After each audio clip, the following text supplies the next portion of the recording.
Welcome in to the Rock Talk Studio, where I find you that next great rock and roll book or documentary to check out.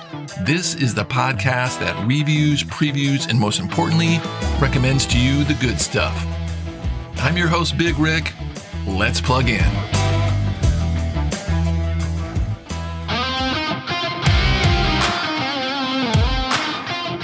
Something happened in 1997 that has never happened in the history of music.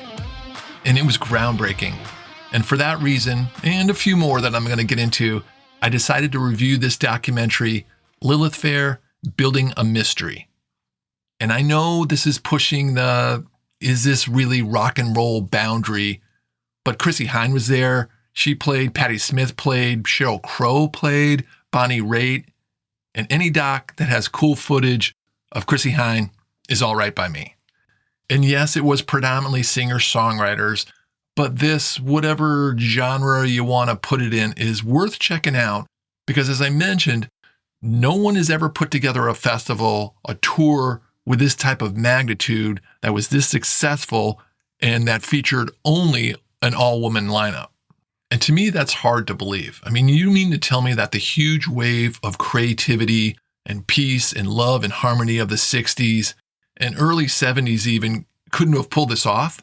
I mean, could you imagine a bill with Janis Joplin, Mama Cass, Grace Slick, Joni Mitchell, Tina Turner, and then in the 70s, you've got Linda Ronstadt and Stevie Nicks and Chrissy McVie, Debbie Harry, Carly Simon, Patti Smith. That would have been an amazing festival, but here's why they probably didn't do it. And that is one of the things that this doc does a really good job of digging into. And it's one of its highlights and one of the things I really enjoyed the most, and that is what these women artists were up against at that time in the music industry and how this tour was such a huge middle finger to all that nonsense. And throwing up that middle finger was Sarah McLachlan, who birthed the Lilith Fair.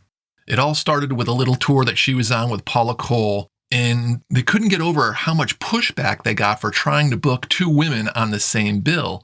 And that was enough to piss her off, enough to say, why don't we just do an all-female festival?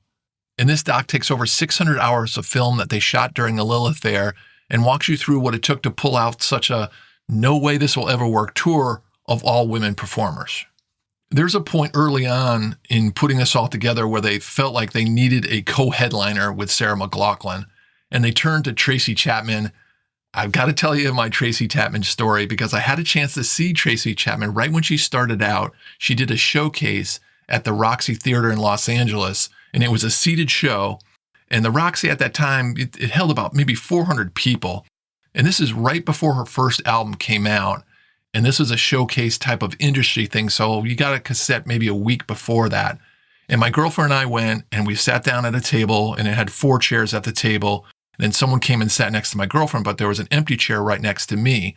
And then right when the show started, right when the lights went down, and Tracy Chapman came out, and this guy came and sat right next to me. He pulled out a pink comb from the back of his pocket and slicked back his hair. And then when he put the comb back into his left pocket, he turned around and I looked right into his eyes, and it was Tom Waits. And then I looked over at my girlfriend, and I swear she was about to pass out because she was a huge Tom Waits fan. She actually turned me on to Tom Waits. So both of us are freaking out. And then Tracy Chapman hits the stage, and she was just mesmerizing. It was such an intimate, quiet, really personal show that there was so much energy going on between having Tom Waits sit right next to me and this performance. And then she does the show. Right before she ends her last song, Tom gets up and he walks out. And I mean, I don't know what I would have said to him anyways, but I at least I got a chance to say that I got to see Tracy Chapman right before she started her career at the Roxy, and Tom Waits sat right next to me. I just had to share my Tom Waits story. I love that one, and the Tracy Chapman story. So let's get back to the doc. And one of the core subjects I wanted to mention that really just takes this story to another level is how they were able to overcome a ton of backlash. They went up against a bunch of pushback right from the beginning. It's just crazy nonsense stuff. There's a great quote from the tour manager who gets interviewed a bunch in this. His name's Dan Fraser. He said that the irony is the people who criticized it never even went to the show. And the way Sarah McLachlan handled herself with such poise and confidence, and then you see behind stage how difficult that was for her, and then just the way she acted, it rubbed off on the other performers, and then they all drew inspiration from each other, was really tremendous and really very inspiring. Watching the tour start to grow and then start to affect the music industry was also really interesting. It was very cool that as they went along, they started hiring women to work on the tour, women sound engineers, female truck drivers, women to set up the stage. What a great movement they were creating, and you really get caught up in that with watching this doc. The tour is a marker in music history. Again, nothing like this has ever been done before, and sadly, nothing like this has ever been done after at this level. Fraser also mentions that this was the first tour to ever bring extended health care for the crew. And there's another thing that's really hard to believe. And then as the tour started growing, they gave $1 for every dollar they made to local charities. This is such a feel-good story, this documentary. I was smiling through a lot of it. A lot of the talent that played on the original Lilith Fair are interviewed modern day for this also. And the stories they tell they really give you an idea of what type of camaraderie that was being formed with this. It's nice to watch a doc where people were coming together to celebrate music. It was built to be all-inclusive, and they worked really hard to make it a safe place for people to come and enjoy themselves and enjoy the music. Such a great message that they were sending out. Along with the performers, you get some really good insight from the tour managers, promoters of the festival. This really opened up the story and what it took to overcome the naysayers and non-believers. I love that they included rock critic Ann Powers in this also. Powers is such a great writer about music. There are a few moments where she's discussing what it was like to cover an all-female event. And if you're not familiar with Ann, she wrote the great book, Traveling on the Path with Joni Mitchell.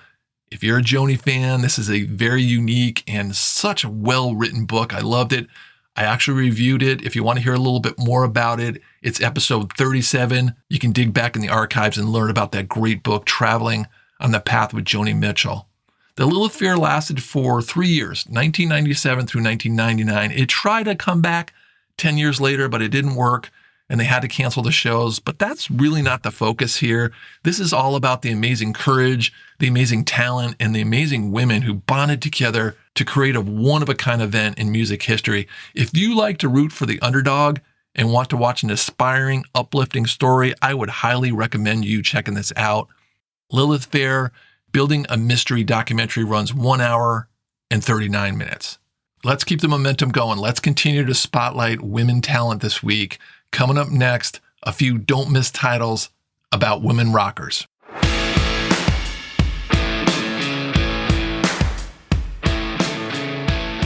I've got some great recommendations for you from titles that feature women or have been written by women.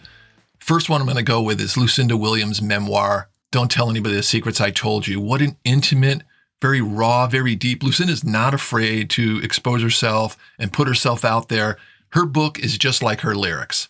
They're very telling, and they talk about her life. I love this book. It's a great memoir. If you want to read this one, it's episode 15. That one goes way back. That's in the archives, episode 15. This one is a documentary about Anita Pallenberg. It's called Catching Fire, the story of Anita Pallenberg. And man, there is so much incredible home movies of her life in this, and her time with Brian Jones, her boyfriend there in the Rolling Stones. And then when she left Brian Jones and went with Keith Richards, and all the crazy time she had with Keith, a lot of drug stories in this. And it's unfortunate because it really took Anita Pallenberg out. But a great story, a lot of never before seen video. I highly recommend this one, Catching Fire. That's episode 26 in the archives if you want to listen to the review of that one. Here's another cool one. She's a Badass, Women in Rock Shaping Feminism by Catherine Yeske Taylor. She took a handful of women artists and interviewed them about their careers, what it was like working in a male-dominated industry, how they overcame it. And it's funny, a lot of the women did not want to talk about feminism. They just wanted to talk about how inspired they were to be able to perform their music and be inspired by other women and who are the trailblazers before her. But there's Exene Cervenka's in this book, Nancy Wilson, Suzanne Vega, Suzi Quatro's in it, probably the original female rock and roll star. Sherry Curry of the Runaways, Joan Osborne is featured, Gina Shock of the Go-Go's, Donna Sparks of L7. So there's a lot of great women who are interviewed for this book. Check this one out. She's a Badass by Catherine Yeske Taylor. And if you want the review of that one, it's episode 23 in the archives. Two more that I have to mention, and one is from Andrea Swenson. She wrote a book about Prince. It's called Prince and Purple Rain, 40 Years. It's kind of a coffee table style book, a lot of pictures, but a lot of great writing because Andrea had a chance to kind of be a friend of Prince. In the early days of Prince's career, Andrea was writing about his live shows in Minnesota, and one day she got a note from Prince that said, "Hey, I want you to come out to Paisley Park." She was really nervous because she was afraid Prince was upset about what she was writing about him, but come to find out he liked it, and he wanted her to hang out at the studio and write more about him. So there's a lot of great insight about Prince in this, and every person from the Revolution, every band member is interviewed in this book too. Prince and Purple Rain, 40 Years. I love this one. You want to know more about that? That's episode 34. One more, and this is a book that is coming out that I'm really excited about, and that's Patti Smith's new book, and that is called Bread of Angels, and this is her new memoir. It's her follow-up to Just Kids, her amazing memoir she wrote years ago. That book is coming out November 4th. That will definitely be featured on the podcast. I can't wait to read that Patti Smith book, Bread of Angels. Coming up next week, I'm going to kick off a new book giveaway. And if you are a first-time listener and don't know about the book giveaways, I like to give away books. Publishers send me books to give away. So far, I've given away about 7 or 8 of them. I did the Mike Campbell memoir, the Robin Hitchcock memoir, Rush at 50. There was Chris Stein's memoir, the Queen book, a Guns N' Roses book.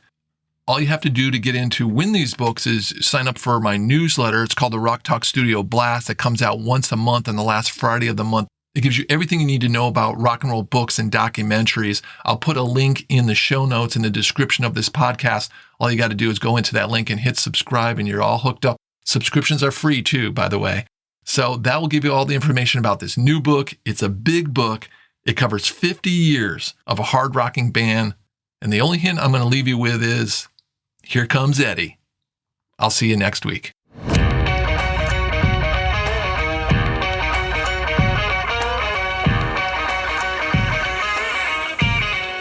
Thanks for tuning in, everybody. Love talking rock and roll with you, especially when I get to talk about some female rockers, some female musicians. There's not a lot of stuff out there about female musicians. I mean, there's a lot of stuff about male musicians. So it's really cool when a new doc like Lilith Fair, Building a Mystery, comes out, and I get to feature it on the show and recommend it to you. All right, let's tear it down, pack it up, and head on down the road. I'll catch you next time in the Rock Talk Studio.